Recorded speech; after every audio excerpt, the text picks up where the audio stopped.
My phone buzzed at exactly 9:17 p.m. while I was sitting in my office finishing payroll. My wife's message looked harmless enough.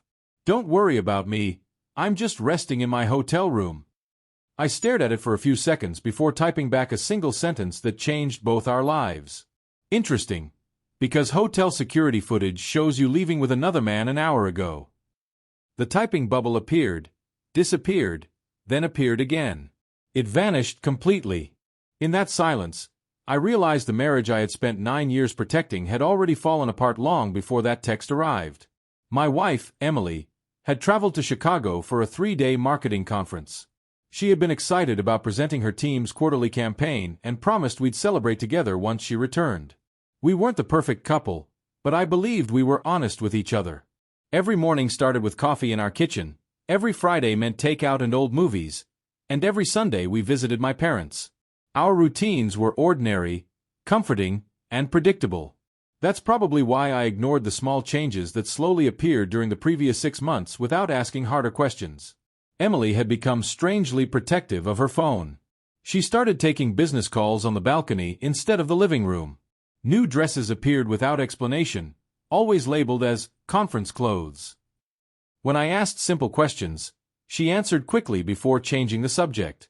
"Work has been exhausting," she'd say with a tired smile.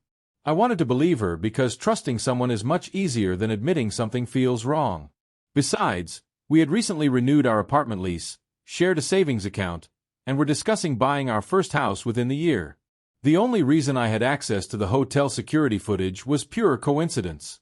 My college roommate, Marcus, managed security operations for the downtown hotel where Emily's conference was being held. Earlier that afternoon, I had called him hoping to surprise Emily with flowers delivered to her room. Marcus sounded hesitant before saying, "I think you should come here before you spend money on flowers." His voice carried an awkward seriousness I'd never heard before. 30 minutes later, I was watching recorded footage inside his office, wishing I had never accepted his invitation.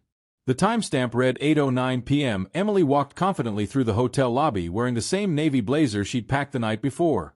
A tall man in a gray jacket met her near the elevators. They exchanged a quick smile that looked far too familiar for strangers attending the same conference. Then they walked outside together toward the parking garage. There was no dramatic embrace or obvious affection, just comfortable body language that suggested this wasn't their first meeting. Marcus quietly paused the video. "I'm sorry," he whispered. "I thought you'd want the truth." I sat in my car for nearly 40 minutes trying to convince myself there had to be an innocent explanation. Maybe they were co-workers grabbing dinner. Maybe someone needed a ride. My phone remained silent until Emily finally texted, "Long day. I'm just resting in my hotel room. Miss you." That's when I sent my reply about the security footage. Less than a minute later, she called. "What are you talking about?" she asked. Her voice sounded calm at first, but I could hear panic creeping into every word she spoke. "I know you left the hotel," I said quietly. "The only question is why you lied." There was a long pause before she answered. "You don't understand what you saw." I almost laughed because every person caught hiding something seems to begin with that exact sentence.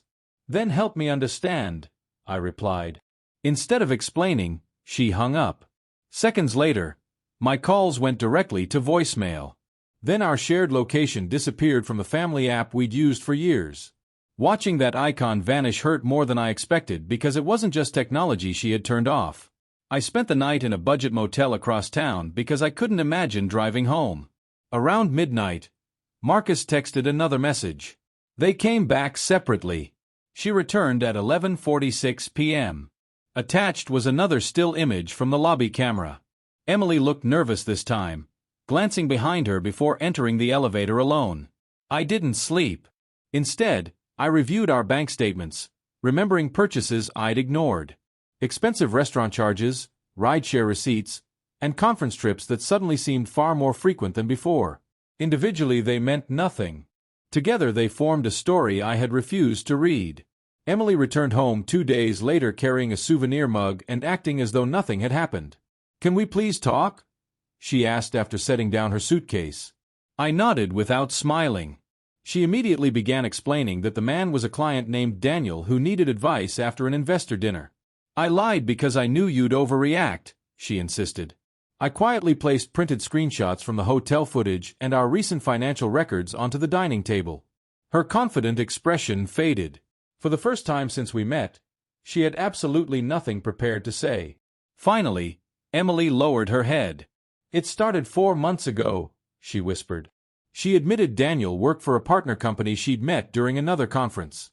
They exchanged messages, then private lunches, then emotional conversations she claimed filled a void she never discussed with me. "It wasn't supposed to become this," she said through tears. Hearing those words strangely calmed me. The mystery was over. The uncertainty had been replaced by painful certainty. I realized I wasn't listening for excuses anymore. I was listening to decide whether there was anything left worth saving. Then came the twist I never expected. Emily slid her phone across the table and said, "Before you decide, you deserve to know everything." She confessed Daniel wasn't leaving his own marriage despite months of promises. Earlier that evening, before returning home, she had ended things after discovering he had been seeing another woman as well. She had believed she was special, only to learn she was one of several lies. The betrayal she brought into our marriage had eventually turned against her too. Watching her cry, I felt sadness instead of satisfaction. We separated the following week. There were no screaming matches, no destroyed furniture, no dramatic revenge posts online. We divided our finances carefully, canceled the mortgage savings account, and informed our families together. Some relatives urged forgiveness while others demanded I cut every connection immediately. I ignored both sides because this decision belonged only to us. Trust had been broken too completely to repair. Even if every apology was sincere, I knew I would spend years questioning every late meeting, every business trip, and every unexpected notification. That wasn't a marriage either of us deserved. The divorce process lasted 6 months and cost far less emotionally than remaining together would have. I kept the apartment until the lease expired while Emily moved closer to her office. We communicated only through email regarding paperwork and shared possessions. One afternoon she wrote, "I wish I had told you I was unhappy before I looked elsewhere." I replied with the only honest answer I had left. Honest conversations can save relationships. Lies only delay the ending. She never responded, and somehow that silence felt more respectful than another round of apologies. Nearly a year later, Marcus invited me to lunch. We talked about work, baseball, and everything except the hotel. Before leaving, he admitted he had struggled with whether to show me the footage that night. "I worried I'd destroy your life," he said. I shook my head. "You didn't destroy it," I answered. "You showed me what was already broken." Looking back, I understood that truth often feels cruel in the moment because it forces decisions we've been avoiding. But living inside a comfortable lie would have stolen even more years from my future.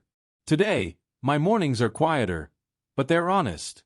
I make my own coffee, pay my own bills, and never wonder whether the person beside me is telling the truth. Losing my marriage was painful, yet losing my self-respect would have been worse.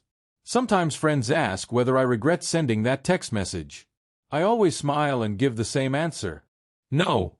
The message didn't end my marriage. It revealed the ending that had already happened.